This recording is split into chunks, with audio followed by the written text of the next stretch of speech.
peut mieux le transmettre parce que c'est l'expérience avec autorité qu'on a vécue avec le Seigneur.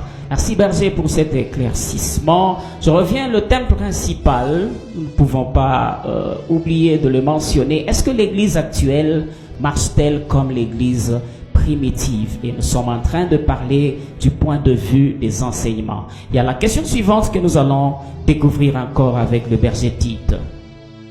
Merci pour la parole, berger Gloire. En quoi consiste consistaient les contenus des enseignements des apôtres dans l'église primitive? Dans l'église primitive, merci beaucoup. J'aimerais qu'on lise un passage ensemble. Nous sommes dans Actes chapitre 20, le verset 26 à 27. Avec ça, on va comprendre un peu le contenu. Là, c'est l'apôtre Paul lui-même qui est en train de parler. 26, il dit ceci, français courant. J'en témoigne donc aujourd'hui devant vous. On ne peut pas me reprocher de vous avoir mené à votre perte. Yes. Car je n'ai rien négligé pour vous annoncer les plans de Dieu tout entier. Amen. Ça, c'est les français courants. Permettez que je dise quand même Amen. Amen. C'est la parole de Dieu. Alors, l'apôtre Paul est en train de dire cela. Ici, moi, j'ai la version Louis II. Il dit, je vous ai annoncé tous les conseils de Dieu sans rien cacher. Okay. Nous savons que Jésus, il s'est présenté comme le pain venu du ciel. Jésus est le pain venu du ciel. Et la Bible le présente aussi comme la parole de Dieu. Il est le pain venu du ciel, c'est-à-dire que nous devons le consommer dans son entièreté, dans sa totalité. Parce qu'on parle de la parole doit être enseignée dans sa totalité.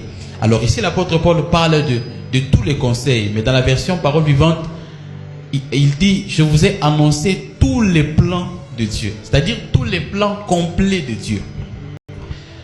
Le contenu des enseignements, c'est tous les plans intégraux de Dieu. Et ce qui est encore intéressant, c'est que parlant de tous les plans de Dieu, Jésus a résumé tous les plans de Dieu en un seul mot. Il a parlé de l'évangile. Il a parlé de la bonne nouvelle. Matthieu chapitre 4, Luc chapitre 4, quand il quitte le désert, la Bible dit qu'il commença à prêcher la bonne nouvelle du royaume. Une parenthèse sur la bonne nouvelle. Pourquoi nous parlons de la bonne nouvelle? Nous parlons de la bonne nouvelle parce que pendant longtemps, le monde vivait sans Dieu. Dans Éphésiens, l'apôtre Paul dit, vous avez vécu, vous étiez sans Dieu.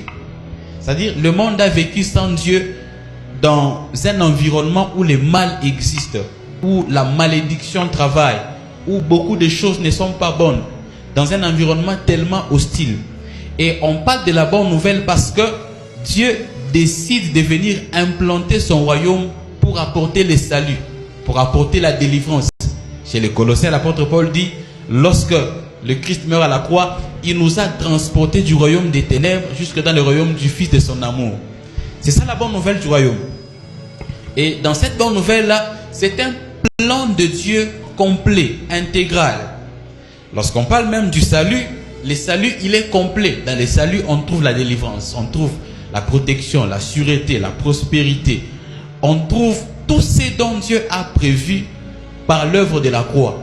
On trouve la guérison, on trouve toutes choses. C'est-à-dire que dans une assemblée, l'enseignement qui doit être enseigné doit être intégral. Au point que les fidèles ne vont pas se sentir obligés de quitter l'assemblée X pour aller dans l'assemblée Y.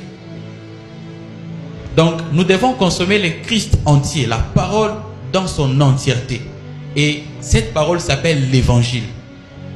Beaucoup de pasteurs enseignent beaucoup de choses, mais moins sont ceux-là qui enseignent l'évangile. Merci bien, merci bien. Parce que nous partons de l'église primitive à celle d'aujourd'hui. Nous, qu'est-ce que nous constatons?